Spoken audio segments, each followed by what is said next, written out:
महाराष्ट्र राज्य माध्यमिक व उच्च माध्यमिक शिक्षण मंडळातर्फे फेब्रुवारी-मार्च 2026 मध्ये घेण्यात येणाऱ्या माध्यमिक शालांत प्रमाणपत्र अर्थात इयत्ता 10वीच्या परीक्षेला आजपासून सुरुवात झाली।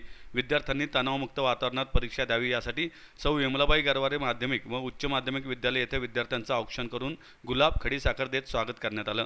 यावेळी मुख्याध्यापक रोहिदास बारमार म्हणाले, 10वीची परीक्षा कॉपीमुक्त व्हावी यासाठी बोर्डाकडून काही मार्गदर्शक सूचना देण्यात आल्या आहेत। त्या अनुषंगाने परीक्षेसाठी येणाऱ्या प्रत्येक विद्यार्थ्याची चौकशी केली जात आहे।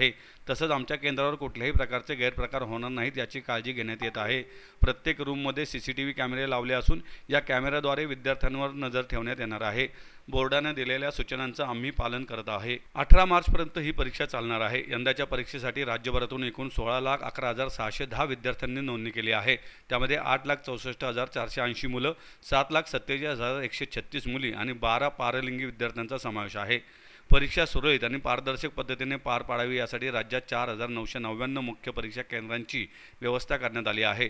गैरप्रकार टाळण्यासाठी विशेष उपाययोजना आखण्यात आल्या आहेत। त्यानुसार परीक्षा केंद्राच्या 500 मीटर परिसरातील झेरॉक्स दुकाने तात्पुरती बंद ठेवण्याचे आदेश देण्यात आले आहेत।